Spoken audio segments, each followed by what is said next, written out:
자, 지금 이제 저희가 볼 때가 오피스텔인 거죠? 소위 이제 아파텔이라고 불리는 광교의 대표적인 이 아파텔들이 좀 몇 개 있거든요. 그 중에 이제 광교 더샵이라는 이제 오피스텔 단지고 방 3개, 화장실 2개 구조로 있습니다. 아파트로 치면은 똑같이 이제 전용 24평인데 이제 아파트 24평보다는 조금 서비스 면적이 빠지기 때문에 베란다 공간만큼 더 작다고 보시면 됩니다. 그럼 여기로 주로 오는 분들은 네. 어떤 가구들이 많이 와요? 확실히 아기 한 명 있는 그런 좀 젊은 부부들이 많이 있고요. 나이 드신 분들보다 젊은 부부들, 애 있으신 부부들이 많이 들어오시는 것 같아요. 궁금하네요. 왜냐면 네. 우리가 흔히 말하는 오피스텔은 원룸, 투룸 같은 좀 작은 오피스텔을 생각하는데 요즘 이게 뉴스에도 많이 나오잖아요. 아파트를 아파트를 하는데 네. 과연 아파트는 어떤 구조일까 진짜 궁금한데 한번 보도록 할게요. 네. 근데 지금 느낌적으로만 봤을 때는 그냥 완전 아파트 같은데요? 거의 차이를 못 느낍니다. 뭐 차이라고 하면 아까 말씀드렸던 그 서비스 면적이 빠지는 거, 그리고 여기 들어오시면 이제 방마다 에어컨이 있는데 제가 설치한 그런 에어컨이 아니라 네.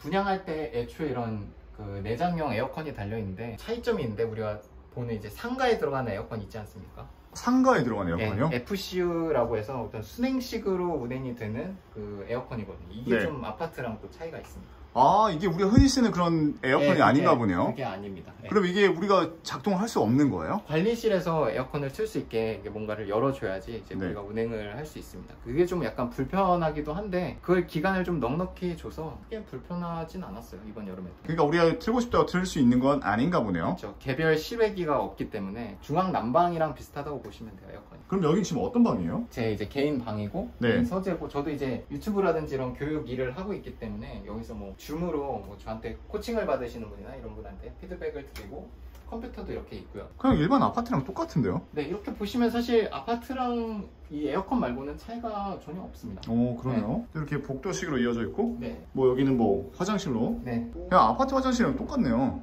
네, 똑같습니다. 여기는 이제 보면 우리 네. 애기 애기방 겸 이제 저희 처제가 네. 애기 보러 지금 올라와 있어가지고 네, 거기서 이제 머무는 공간이고, 나중에 애기가 좀 크면은 네. 더 넓은 집으로 가야겠죠? 네, 어. 지금으로선 전혀 뭐 부족하거나 좁거나 그런 느낌은 없습니다. 그리고 이제 여기가 네.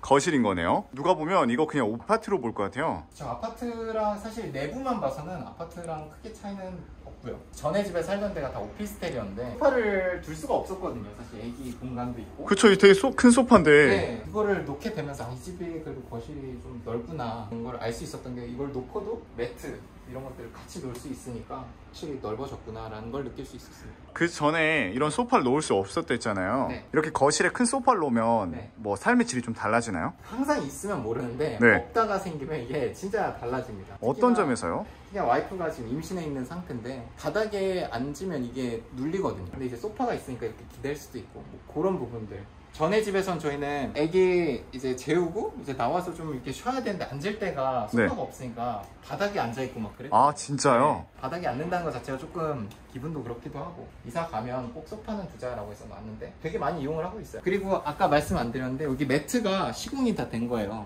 이게 200만 원짜리. 이게 한 칸에 17,000원 정도 하거든요. 이거 왜 하신 거예요? 애기가 네. 있으신 분은 아실 텐데 애기가 막 뛰다가 넘어지기도 하고 뒤로 쓰러지거나 앞으로 쓰러지거나 이렇게 꽝 하면은 다칠 수도 있겠더라고요. 그리고 저희도 이제 애기를 바닥에서 이렇게 막 봐야 될 일이 있는데 바닥이 딱딱하면 이게 무릎도 아프고, 무엇보다 이제 안전성이라는 게 크죠. 큰맘 먹고 시공을 했습니다. 원래 바닥은 이런 딱딱한 패턴이었거든요. 아, 그러네요. 네. 애가 진짜 확실히 다칠 수도 있겠다. 네. 여기는 안방이네요. 예, 안방이고 저희는 패밀리 침대라고 해서 저상형 높은 침대면은 떨어지면 다칠 수 있기 때문에 이렇게 해놓고 다 같이 그냥 자고 있어요. 확실히 애기랑 같이 있는 집들은 모든 시설들이 다 애기를 위해 맞춤 제작되어 있는 것 같아요. 맞아요. 제가 아무 짐도 안 들어와 있을 때 이 집은 진짜 너무 넓다라고 생각을 했었는데 이런 것들이 이제 하나둘 들어오니까 확실히 좀 좁아지긴 하더라고요. 또 이제 더 큰 데로 이사 가고 싶다는 욕심 생기지 않으세요? 생기죠. 왜냐면 저는 이제 또 식구가 올해 말에 하나 더 생기는데 그때 되면 아마 또 그 열망이 더 생기지 않을까 싶습니다. 근데 여기는 옷장이 안 보이네요. 옷장이 안쪽에 여기가 좀 좁아가지고 일단 아쉬운 부분이 이게 좀 넓었으면 왔다 갔다 하면서 여기를 잘 이용했을 텐데, 드레스룸이 따로 있구나. 애기가 만약에 여기에 자고 있으면 네. 여기는 아예 통행 금지죠. 그냥 이거 아파트 같아요. 그쵸. 근데 수납 공간이 조금은 적은 느낌은 있어요. 뭐 저가 옷이 많거나 그러지 않기 때문에 부족함은 저는 못 느끼고 있지만 옷이 많은 분들은 좀 부족할 수도 있겠다는 생각이 듭니다. 오피스텔이 또 보시면 통풍이 잘 안 돼요. 맞바람이 잘 안 치는데 여기 아파트 같은 경우는 이제 창문이 양쪽에 있어서 이게 바람이 서로 잘 통하고 우와. 환기도 잘 되고 환풍이 잘 되는 것도 정말 큰 메리트더라고요. 예전 저희 오피스텔은 이게 없었거든요. 창이 다 이쪽에만 돼 있고 이쪽에는 아예 막혀 있었어요. 바람이 안 치니까 좀 답답한 느낌은 있더라고요. 근데 네. 지금 여기가 애 있는 집치고는 네. 상당히 깔끔한데 네. 촬영 나온다 해서 이렇게 깨끗하게 해놓으신 거예요? 와이프가 이제 조금 위생 쪽에 일을 했었어가지고. 아, 정말요? 네. 목리 정도는 항상 생활화가 돼 있어서 네. 아기가 있어도 이런 정도는 유지를 하고 있습니다. 그래서 큰 짐들이 사실 없어요. 저희 집을 보면 네. 집을 그냥 넓게 쓰려면 이런 큰 짐이라든지 이런 게 없어야 되더라고요. 항상 정리는 정말 이제 소름 끼치게 해놔요. 여기를 이렇게 보시면 각이라든지 이야, 이걸 다 네. 사모님께서 이렇게 하시는 거예요? 네. 이야. 이렇게 항상 이걸 유지해놔요. 제가 아무리 어지럽혀도 또 몇 네. 시간 지나면 이렇게 돼 있거든요. 그리고 먼지 들어가지 말라고 아기 거에는 이렇게 개별 포장 이야. 이렇게 해놓는 편이고, 리모컨도 그냥 저희는 서랍에 던져 놓잖아요. 네. 이렇게 밀봉을 해놓으셨습니다. 이야. 이렇게 다 써놓고요. 어디 방인지 다 써놓고, 위생 쪽 일하시는 분들은 그게 뭐 걸리게 되면 큰 불이익을 받기 때문에 이게 네. 습관화가 항상 돼 있더라고요. 저는 이제 조금 그냥 평범한 남자인데, 네. 이야. 그러니까 애기 집인데 이 정도면 정말 깔끔한 게 아닌가. 이야. 처음에 네. 그럼 이런 걸 많이 싸우지 않으셨어요? 근데 제가 성격이 또 잘 맞춰주는 성격이고, 네. 아무래도 정리가 돼 있으면 좋은 거잖아요. 그래서 제가 좀 맞춰가려는 쪽이고, 와이프가 이제 좀 혼내키기는 하죠. 네. 왜 지저분하게 해놓냐, 정리 좀 해라. 그래서 반발을 하지 않고 알았어 이런 식으로 하기 때문에 뭐 큰 트러블은 없습니다. 근데 이게 뭐예요? 베이비캠이라고 네. 아기가 자고 있을 때 네. 핸드폰으로 볼 수가 있어요. 만약에 아기 재워놓고 밖에서 우리가 밥을 먹거나 하면은 네. 깬 걸 봐야 되니까, 이게 별거 아닌 것 같아도 나름 이제 아기가 울면 소리도 감지해주고, 아, 진짜요? 그리고 실시간으로 아기 자는 모습도 이렇게 볼 수 있고. 알람이 오나요? 네, 알림이 옵니다. 뭐 방 안에서 소리가 감지되었다 이렇게 알림이 와서, 이야. 그러면 이제 아기가 깼구나 하고 들어갈 수 있고, 또 아기는 자고 있어도 또 무슨 상황이 닥칠지 모르기 때문에 그렇죠. 항상 관심을 이 웹캠을 통해서 보고 있고. 되게 좋습니다, 저거. 그러니까 없으면 모르는데 있으니까 네. 진짜 편하더라고요. 잘 들어보면 네. 뭘 해도 결국 오피스텔은 오피스텔이잖아요. 그렇죠. 네. 단점이 좀 몇 개 보이던데 네. 그럼에도 왜 본인께선 네. 오피스텔 택한 이유가 뭐예요? 부동산이라는 게 인간이 살아가는 데 있어서 필수제이자 자산인 거잖아요. 네. 그거를 기본적으로 소유는 해야겠다라는 생각을 했어요. 그런 데 있어서 내가 소유할 수 있는 것들이 뭔가 있을까 하다가, 네네. 저는 이제 다주택자이기 때문에 대출이 아예 안 나오고, 똑같은 저기 앞에 있는 아파트를 매수한다라고 하면은 이제 취득세도 12%를 내야 되는 상황이거든요. 아, 다주택자예요? 네. 집이 몇 채 있는 거예요? 등기 자체로는 10개, 11개 있고요. 적폐세요? 적폐 맞는 것 같습니다. 그 본인이 그렇게 집이 많은데 왜 그 네. 집에 안 사세요? 그 중에서 이 집보다 좋은 집은 사실 없고요. 아, 그래요? 다 좀 소액으로 접근한 물건들이어서, 네, 이 집만큼 좋은 집은 없어서, 그리고 만족도가 여기가 좀 높아가지고. 오피스텔은 대출이 나오나 봐요? 오피스텔은 다주택자도 상업용 시설로 분류가 되기 때문에 다주택자여도 소득증빙만 되면 이제 70%까지 대출이 됩니다.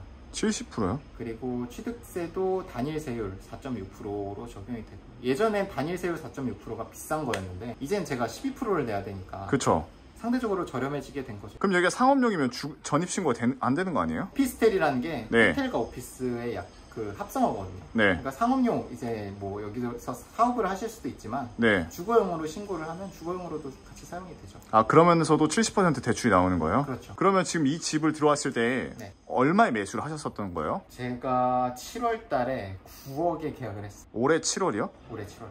오피스텔이 벌써 9억이나 해요? 9억인데 이미 9억 9,500까지 실거래가 찍혔습니다. 지금 3개월밖에 안 네, 지났는데요? 3개월 동안 이제 1억 정도가 더 올라서 대출 얼마 받았던 거예요? 대출이 6억 3천 나왔어요. 딱 70%.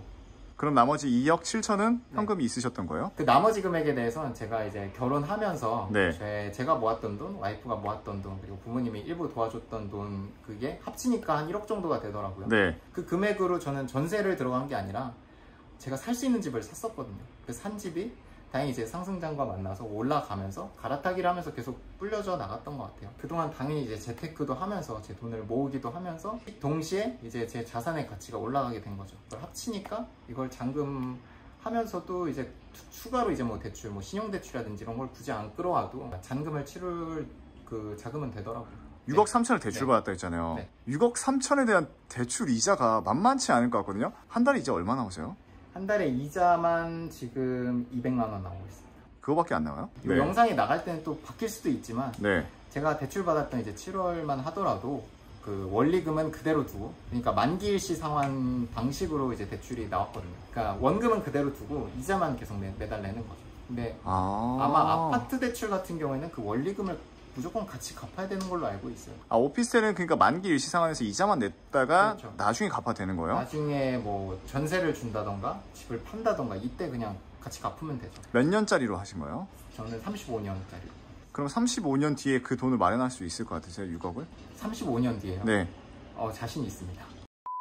이자 몇 %예요? 이자가 3.88 받았고 네. 지금은 4%대까지 올라는 갔다고 하더라고요. 왜냐면 제가 매수할 당시만 해도 금리 아직 그 기준금리가 오르진 않았는데 9월 달인가 한국은행에서 기준금리 인상하면서 그때부터 이제 좀 많이 4%대로 올랐다고 들었어요. 그럼 많은 분들이 가장 저주 많이 하는 금리가 올라갔을 때 다주택자들 망한다고 하는데 네. 올라가면 지금 여기 살고 있는데도 이자가 올라가나요? 3%였던 게 갑자기 뭐 12% 이렇게 되는 게 아니라 점차적으로 올라갈 텐데 뭐 제 소득이라는 게 있기 때문에 큰 부담은 되지는 않습니다. 지금 본인이 살고 있는 아파트를 추천하는 분들 어떤 분들한테 추천하세요? 지금 대출이 안 나와가지고 뭐 집을 걱정하시는 분들, 물론 이제 돈이 많으셔가지고 무주택자 기준으로 40% 50%만 받으셔도 야 뭐 잔금을 낼 수 있다 하면은 그 아파트 가는 게 훨씬 더 사실은 좋은 거고, 장기적으로 어쨌든 대한민국 사람은 아파트를 가장 선호하는 그 부동산이니까 그렇죠. 그런 분들은 제외하고 대출을 못 받아서 걱정하시는 분들은 이런 아파트들도 잘 꾸며놓으면 잘 이렇게 인테리어 해놓고 살면 뭐 주거 만족도는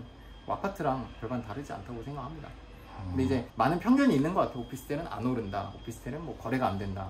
근데 이런 구조가 나오는 방 3개 뭐 이런 것들은 거래도 진짜 활발하고 가격도 아까 말씀드린 대로 많이 올랐고요. 근데 또 앞으로 또 떨어질 거다 하면은 사실 저는 모르겠어요. 앞으로 떨어질지 오를지. 근데 저는 오를 확률이 더 높다고 생각을 하기 때문에 매수를 한 거고, 그리고 앞으로 여기 또 호재들도 있기 때문에 뭐 떨어지기는 쉽지 않지 않을까 싶어요.